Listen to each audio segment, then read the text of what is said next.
أعوذ بالله من الشيطان الرجيم بسم الله الرحمن الرحيم ثم الصلاة والسلام على أشرف المرسلين وعلى آله وصحبه الأجمعين رب اشرح لي صدري ويسر لي أمري واحلل عقدة من لساني يفقه قولي عما بعد السلام عليكم ورحمة الله وبركاته. My dear sisters in Islam, to continue with our lectures, I'm going to talk about important personalities during the lifetime of Prophet Sallallahu Alaihi Wasallam, part 2.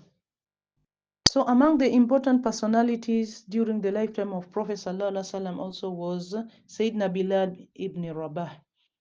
He was born of an African slave girl of Abyssinian origin who belonged to the tribe of Bani Juma. He was one of the earliest converts. His master, Umayyah bin Khalaf, used all sorts of torture on him to make him change his mind. He ordered his men to take Sayyidina Bilal and throw him on the hellish sands, on a hot sand, of the desert at the hottest times of the summer day to make sure of the effect of that sand. So they further put a heavy rock on Bilal's chest, trying all the time to make him revert to polytheism. So Bilal's response always was simple but an effective one. Ahad, Ahad, which means Allah is one. So when Umayyah despaired of Imam Bilal's, of Sayyidina Bilal's reversion to disbelief, he accepted Sayyidina Abu Bakr's offer and sold him to Sayyidina Abu Bakr radiallahu anhu, saying that he was ready to sell him for even uh, an, an, an ounce of gold, to which Sayyidina Abu Bakr radiallahu anhu uh, answer was, I will have paid even 100 ounces of him. So after the migration of the Holy Prophet sallallahu alaihi wasallam to Medina, when the institution of Adhan was founded, it was Sayyidina Bilal radiallahu anhu who was the first to be asked to, by Prophet sallallahu alaihi wasallam to recite it. Thereafter, he came to be known as Holy Prophet Mu'adhin. While calling out the Adhan after the death of the Holy Prophet sallallahu alaihi wasallam, he could not bear the absence of his master and would burst into tears. Therefore, with the permission of Khalifa or Sayyidina Abu Bakr radiallahu anhu, he moved to Syria and settled there permanently. At the time of the conquest of Makkah, it was Sayyidina Bilal radiallahu anhu who was asked to make the adhan, or the call for adhan, for prayers, after idols had been destroyed in and around the Kaaba. He was a very bold, courageous, and committed person. He took part in almost all major encounters. In the Battle of Badr, he killed his previous master, who used to torture him mercilessly. So during the period of the Holy Prophet ﷺ, he was custodian of public treasury, which showed how much confidence and trust was reposed in him by the Holy Prophet ﷺ. He participated in the campaign of Syria under Sayyidina Abu Ubaidah radiallahu anhu. So when Sayyidina Umar radiallahu anhu, the Khalif, visited the conquered land, he called out the last adhan of his life. My dear sisters in Islam. Also, another important personality during the lifetime of Prophet Sallallahu Alaihi Wasallam in Medina was Ja'far bin Abu Talib. Sayyidina Ja'far was the elder brother of Sayyidina Ali, thus Holy Prophet Sallallahu Alaihi Wasallam's first cousin. He embraced Islam in its early stages, along with his wife and migrated to Abyssinia among the second batch in the 5th year of prophethood. In Abyssinia, he was the one chosen to present the point of view of Muslims before Negus, the ruler, or Najash, the ruler of Abyssinia, when the Malkan delegation tried to poison him and his counters, that the presence of Muslims among them was a threat both to Christianity as well as to the yani, to the suzerainty and authority of Negus in Abyssinia.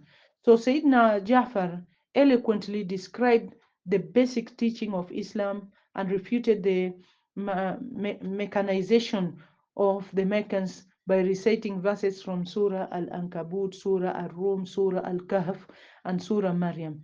By his sheer presentation, logic, and rationale, he turned the table, and the two envoys of Quraysh had to return in ignominious failure.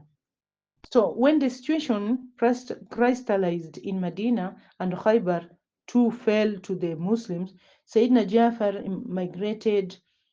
immigrated and was settled at a place quite near to Masjid Nabawi. So when a force of 3,000 fighters was dispatched to Muta in 8 AH to revenge the killing of Sayyidina Haris ibn Umair at the hands of Shurahbil ibn Amr al-Ghassani, Caesar's governor over Asham, Sayyidina Jafar bin Abu Talib was asked to take command from Sayyidina Zayd bin Haris in case he was killed. This actually happened during the course of the war, and Sayyidina Jafar did take command, but he too was martyred after suffering 90 wounds on his body and loss of both of his hands. This in itself speaks volumes about his chivalry, fortitude, and also his commitment and dedication to the cause of Islam. So the Holy Prophet ﷺ said, Allah has granted him two wings in place of his two hands, so that he flies about in the paradise wherever he likes. That hadith is reported by Imam al-Bukhari. So Sayyidina Jafar was a very pious, noble, and generous person who cared a lot about the needy and distressed. So amongst the Muslims, he was commonly called as Abu Masakin. Another distinctive feature of his personality was that he resembled a lot with the Holy Prophet ﷺ in features, habits, and manners. Another important personality during the lifetime of Prophet ﷺ in Medina was Mu'adh bin Jabal radiallahu anhu. He converted to Islam at the second pledge of Aqaba. He participated in all major battles and exhibited exemplary courage and fortitude. He was highly also committed to the cause of Islam and always tried his best to learn directly from the Prophet ﷺ by keeping constant company with him. How high the Holy Prophet ﷺ placed him is evident from the fact that he was sent he was sent to Yemen both as a governor. He was sent by Prophet ﷺ to Yemen both as a governor and a judge. He was known to be a scholar of the Holy Quran, Sunnah, and Islamic jurisprudence, fiqh. So when the Holy Prophet ﷺ appointed him the governor of Yemen, he asked him how he would decide the matters in which he could not find rule in the Holy Quran and Sunnah. The governor, the Zaynat replied, Mu'adh bin Jabal replied, I will do my best by exercising my own judgment. The Holy Prophet ﷺ's response was, Praise to be Allah, who has guided the messenger of his prophet to that which pleases his prophet. This hadith is reported by Abu Dawood, Imam Abu Dawood and At-Tirmidhi.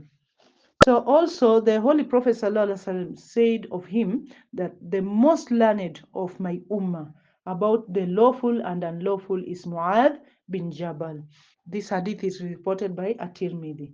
And during the caliphate of Sayyidina Abu Bakr radiallahu anhu, he returned from Yemen and participated in the expedition which was sent to Syria, the Battle of Muta, under the command of Sayyidina Osama bin Zaid. While in Syria, he died of plague in 18 AH. Another important personality during the lifetime of Prophet Sallallahu Alaihi Wasallam in Medina was Salman al-Farsi radiallahu anhu. He hailed from a village of Isfahan, Iran. His father was a prominent merchant and a highly devoted and committed follower of Zoroastrianism. At young age, Salman became keeper of the fire, the one who tends the fire and does not let it go. As he always felt something missing in his faith, he ran away from his home to Syria and stayed there with the bishop of a church. So when he moved to Mosul and Umuria in the land of the Byzantines, and ultimately to Wadi al-Qura, where he was sold as a slave and taken to Medina by a Jew, Banu Khurayza, of Banu Khurayza.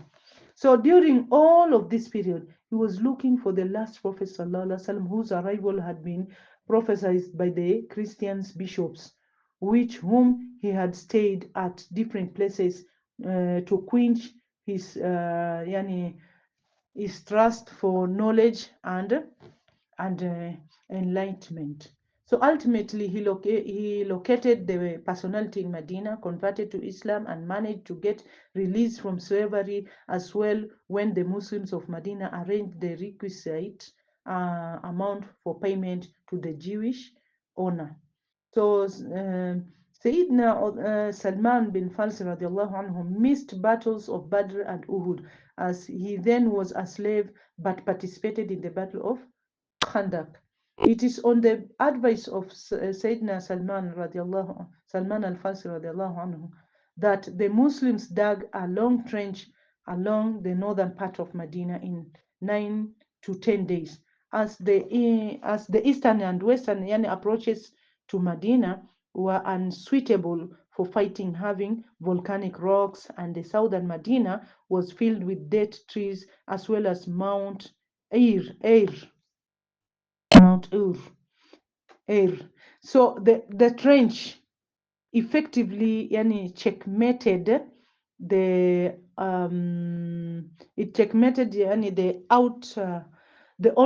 onslaught of 10,000 strong army of the Meccans, which ultimately withdrew in disgust. So Salman was a very knowledgeable, God-fearing, generous, and helpful person. He was considered to be one of the best of the companions, one of the most ascetic and virtuous. Yeah, when he was asked about his lineage, he said, "I'm Salman ibn al-Islam." So the Prophet ﷺ established the bond of brotherhood between him and Sayyidina Abu Darda radiallahu anhuma. So the Muhajirin used to say, Salman is one of us. And the Ansar used to say, Salman is one of us. The Holy Prophet ﷺ said, Salman is one of us, Ahlul Bayt, the people of the household. So he was made a governor of Medina, formerly, or Madain, formerly the capital of the Persian Empire.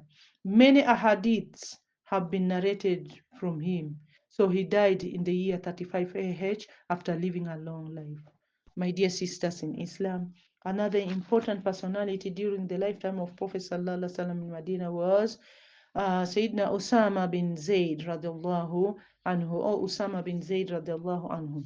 At a time when the Muslims were undergoing the rigors of victimization and persecution at the land of the Meccans, an interesting incident happened which brought happiness and delight to the heart of Prophet Sallallahu Alaihi Wasallam, namely the birth of a boy in the 7th year before Hijrah, whose father was the Holy Prophet Sallallahu Alaihi Wasallam's adopted son. This child was Osama bin Zayd radiallahu anhu, whose mother was Baraka, Ayman, the slave girl who used to serve um, Amina bint Wahab, the mother of the Holy Prophet sallallahu alaihi wasallam, and who was almost a second mother to him. So Osama bin Zaid radiallahu anhu was a man with great intelligence, piety, and valor. He could not participate in the battles of Badr and Uhud, but managed to be among the defenders of the city of Medina at the Battle of Trench, yani Battle of Khandaq, although at that time too he was just 15 years old. At the Battle of Hunain, where sure victory suddenly turned into almost defeat due to the surprise ambush of the enemy, he was one of the very few people who kept on fighting along with the Prophet ﷺ till the last moment and turned the tables.